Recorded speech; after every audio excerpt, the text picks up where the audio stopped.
Ouais, après le passage sur le plateau RTB du capitaine Ibrahim Traoré, sur le départ, elle est en train de donner son point de vue en disant « Capitaine Ibrahim Traoré débat tout sur les régimes Ouattara, pacte avec les terreaux. Abandon des Ivoiriens, arrêté au Burkina. Le régime Ouattara a menti au peuple ivoirien, aux familles des personnes arrêtées.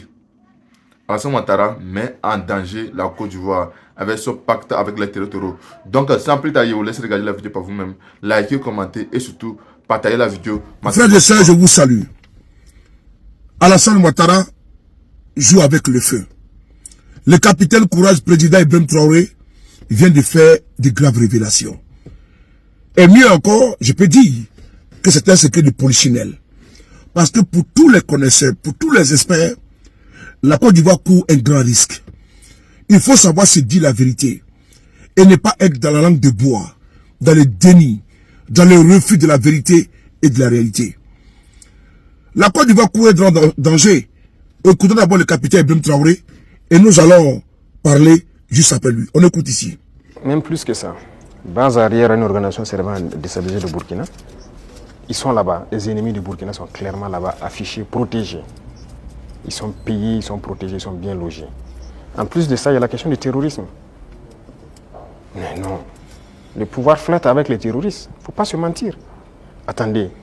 Croyez-vous vraiment que peut-être l'armée ivoirienne est tellement surpuissante que quand les terroristes les voient seulement, ben écoutez, ceux-là, il ne faut même pas les toucher, quoi que ce soit. Vous croyez à ça? Ils sont tellement plus puissants que les 3 armées de l'AES. C'est faux. Il y a un pacte de non-agression. Et quand il y a un pacte de non-agression, vous devenez une base arrière. Et tout ça, ça m'inquiète justement.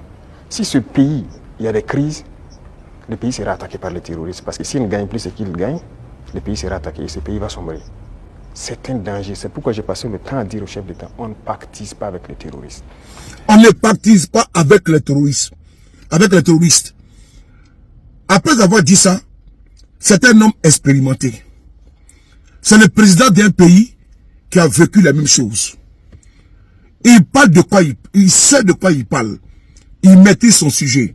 Je vois des émotifs en train de pleurnicher en train de pleurer sur les panels, sur les réseaux sociaux. Le capitaine Ibrahim Traoré a dit comme si, champion, il faut prendre, vas-y doucement, et puis il faut écouter. Le Burkina Faso d'abord, son président là, c'est le capitaine Ibrahim Traoré. Ce qu'il dit, il s'appuie d'abord sur l'expérience du Burkina. De quoi s'agit-il? Vous connaissez tous Blaise Compaoré. Il est actuellement réfugié en Côte d'Ivoire. À l'époque, là, Blaise Compaoré, son régime avait un pacte de non-agression avec les terroristes. Les Yad Agali, là, ils étaient au Burkina Faso. Quand le régime de Blaise Compaoré est tombé en 2014, si ma mémoire est bonne, il y a eu les élections plus tard. Qui est venu au pouvoir? Roch Marc Christian Kaboré. Roch Kaboré, le vivant. Certains ministres de Roch Marc Christian Kaboré sont aujourd'hui en Côte d'Ivoire. Ils savent que ce que Ibé dit là, c'est vrai. Ils le savent. Parce que au cours d'une interview, sur une chaîne de télévision BBC, pour la citer, la journaliste pose la question au président Roch Marc Christian Kaboré, à l'époque président du Burkina Faso.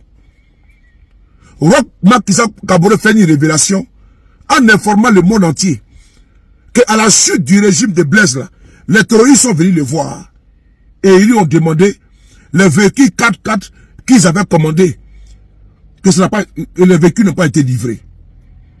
C'est là que Roch Marc Christian Kaboré rétorque aux terroristes, aux chefs terroristes pour dire, mais celui avec qui vous avez commandé vos véhicules là, il se trouve en Côte d'Ivoire. En l'occurrence Blaise Compaoré. Ça c'est une expérience d'abord. Et Roch est vivant. Parce qu'avant le Burkina là, les terroristes, ils étaient à Ouaga 2000, ils étaient protégés par le régime de Blaise Compaoré. La suite, vous la connaissez. Quand Blaise est tombé, ils se sont retournés contre qui? Contre le Burkina Faso. Parce que sous Blaise là, ils partaient attaquer le Mali, et puis ils venaient tranquillement loger au Burkina Faso. Ils étaient protégés. Il y avait un pacte de non-agression. Et quand le régime est tombé, aujourd'hui le Burkina est attaqué. C'est la conséquence du pacte de non-agression. C'est très important. Donc ce que Ibé dit là, c'est très vrai. Mais il y a également le cas des 6 Ivoiriens qui ont été arrêtés au Burkina Faso. Ces Ivoiriens ont été abandonnés par le régime de Ouattara. Et le capitaine Ibrahim Traoré également nous fait des révélations. On écoute ici, c'est très important parce qu'il ne faut pas laisser les mensonges prospérer. On écoute le capitaine Courage, président Ibrahim Traoré. On écoute. Les militaires coopèrent, vous avez dû voir, par exemple, nous et les dirigeants ivoiriens, il ne faut pas se mentir, ça ne va pas. Mais vous avez dû voir nos militaires, très souvent même, qui se retrouvent, qui s'assoient ensemble à la frontière, qui causent. Voilà, ça fait partie. C'est l'occasion de parler des 6 éléments du Dara. Où est-ce qu'on en est? On a entendu les autorités lors d'une conférence de presse, ils en ont parlé. Au niveau du Burkina Faso, comment est-ce que ça se passe? Qu'est-ce qu'ils ont dit? Ils ont franchi la frontière, ils ont été interpellés. Ils sont là. D'accord. Chaque fois que quelqu'un franchit la frontière, il rentre, mène des actions. Que si ce sont des civils, généralement, ceux qui rentrent, qui posent des questions, qui font des enquêtes. Ça, c'est de l'espionnage, en fait. Donc, c'est logique qu'on les arrête et qu'on les entende. C'est comme avant ça, il y avait des gendarmes qui avaient franchi en armes. C'est arrivé 2 fois, il y avait 6 et 2 entre-temps. On les avait arrêtés, on les avait amenés jusqu'à Ouagadougou avec les armes, on les a auditionnés. Mais un jour, le ministre de la Défense m'a dit que son homologue l'a appelé et plaidé si on peut les libérer. J'ai vu les services de renseignement et j'ai dit, bon, écoutez, s'ils ne sont pas rentrés avec une mauvaise intention et tout, fraternité d'armes et tout ça, il faut les libérer. Le même jour, ils ont été libérés. Et nous aussi, nous espérions que les Ivoiriens, il y a des civils burkinabés en prison, qu'ils les libèrent. Malheureusement, c'est 2 ou 3 jours après, on apprend le décès de notre frère en prison. Et les autres qui sont en prison sont toujours en prison. Et même ce sont des civils, des commerçants. Écoutez, ça, c'est pas de la bonne collaboration. Donc, pour les 6 éléments, on attend. On n'a rien reçu d'abord comme approche ou quoi que ce soit. Pourtant, le porte-parole du gouvernement ivoirien a indiqué qu'ils espèrent, qu'ils privilégiaient la voie du dialogue avec le Burkina Faso. Il a dit en conférence de presse le mercredi passé. On les attend. Nous aussi, on avait privilégié la voie du dialogue. On espérait aussi qu'ils libèrent nos civils innocents et qu'ils viennent. Mais un est mort dans leur prison qui n'est même pas une prison conventionnelle. Donc, écoutez, chacun assume ses actes. Et nous, on n'a pas l'art de mentir. Ce qui est réel, on le dit. On n'a pas de personne à nous approcher d'abord. Donc la situation est telle qu'elle. Voilà. Vous avez entendu le capitaine Courage, président Ibrahim Traoré. Il a parlé de la disparition tragique de Alino Faso, qui a perdu la vie dans une prison non conventionnelle. Effectivement, c'est à l'école de gendarmerie que Alino Faso a perdu la vie. Et puis le procureur est venu nous bassiner une théorie fallacieuse, une explication bidon. Frères et sœurs, le gouvernement ivoirien a abandonné les Ivoiriens qui ont été arrêtés au Burkina Faso. Parce que le porte-parole du gouvernement de Côte d'Ivoire a menti. Il a menti de long en large.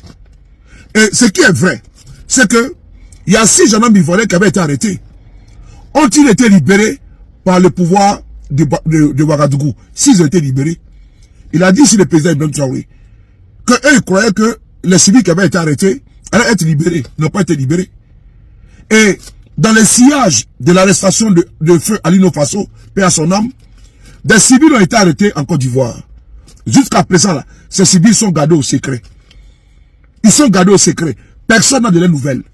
Il y a une jeune fille parmi eux. Des civils ont été arrêtés, les accusant d'espionnage pour le compte du Burkina Faso. Malgré des garanties en libérant les 6 gendarmes avec armes à la demande du ministre de la Défense de Côte d'Ivoire, elles ont cru que de bonne foi, le régime d'Abidjan allait libérer ceux qui avaient été arrêtés. Ils n'ont pas fait. Dernièrement, ils ont arrêté 6 Ivoiriens qui ont franchi la frontière. Se sont retrouvés sur le territoire burkinabé. Mais, qu'est-ce qu'il faut faire? Il faut engager des négociations avec le pouvoir en place au Burkina Faso. Le régime de Ouattara a abandonné nos frères ivoiriens. Et le porte-parole du gouvernement de Côte d'Ivoire a même menti à la face du monde. Amadou Koulibaly Hams, en faisant croire que le gouvernement de Côte d'Ivoire est en relation avec le pouvoir de IB pour libérer les frères ivoiriens, alors qu'ils ont été abandonnés. Alors qu'ils ont été abandonnés. Un gouvernement responsable, doit être capable de pouvoir aller chercher ses concitoyens partout où ils se trouvent. Mais nous avons affaire en Côte d'Ivoire à un gouvernement irresponsable. On va ici écouter le porte-parole du gouvernement ivoirien dans son mensonge. On écoute ensemble. Nous continuons donc, je dirais, de discuter avec les autorités. Donc, vous connaissez les pratiques du pays. Nous sommes très discrets sur ces questions-là, jusqu'à ce que nous obtenions des résultats. Ce sont des discussions qui ne sont pas faciles parce qu'il faut rester prudent, il ne faut pas, je dirais, donc, pas quelque maladresse que ce soit caresser à rebrousse-poil donc les autorités donc, de nos voisins. Donc nous sommes dans de bonnes dispositions d'esprit. Je l'ai toujours dit, la négociation est un chemin qui est peut-être long, mais c'est le chemin qui permet d'obtenir les meilleurs résultats sans dégâts collatéraux. Nous sommes engagés dans ces voies de négociation, dans ces voies de discussion qui demandent de la patience.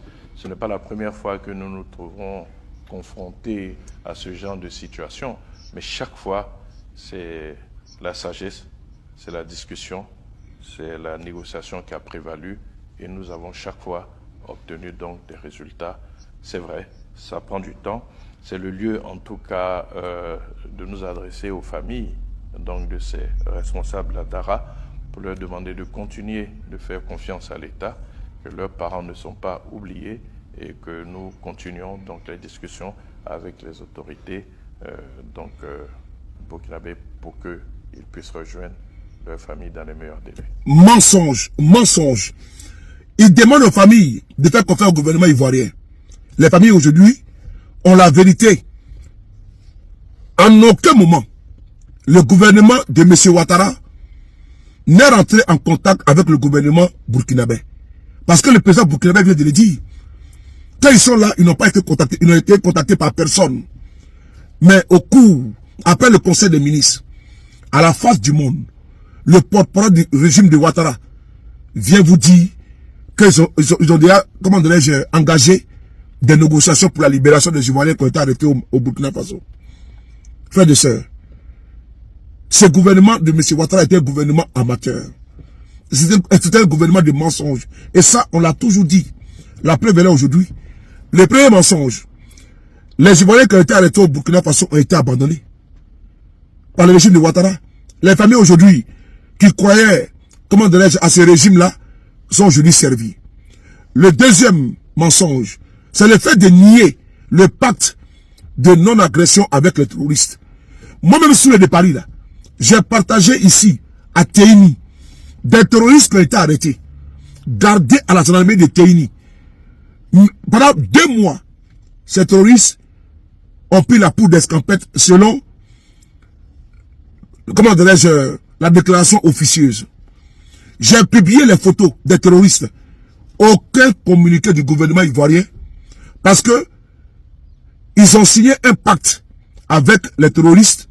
Et quand ils ont arrêté ces terroristes-là, ils avaient des armes, ils avaient les bagages. Mais pour éviter, pour ne pas subir les attaques de leurs camarades terroristes, ils ont préféré les libérer. C'était à Téini. Dites-moi où et quand des terroristes ont été arrêtés au nord de la Côte d'Ivoire. Et puis ils sont montés à la télévision. Jamais de la vie. Jamais. Vous pensez que le Togo est attaqué, le Bénin est attaqué. Ça cause de quoi? C'est parce qu'eux également ne veulent pas négocier avec eux souvent. Et donc, les terroristes, ils font du chantage. Ils font du chantage. Et donc, le régime de M. Ouattara a signé un pacte avec eux. Et ce que le capitaine Ibé dit, c'est vrai. Les Ivoiriens doivent craindre demain, quand le régime de Ouattara va tomber. Parce que les terroristes, là, ceux avec qui ils ont signé le pacte, ne seront plus au pouvoir. C'est le régime qui est venu plus tard, c'est le régime qui a payé le loup tribut. C'est maintenant qu'il faut combattre le terrorisme. Notre armée, déjà, elle n'est pas aguerrie au terrorisme. Ce ne sont pas les entraînements, là. Non. Les pays du Sahel, qui sont aguerris depuis près d'une décennie, se battent contre le terrorisme. Aujourd'hui, là, et ils savent de quoi ils parlent.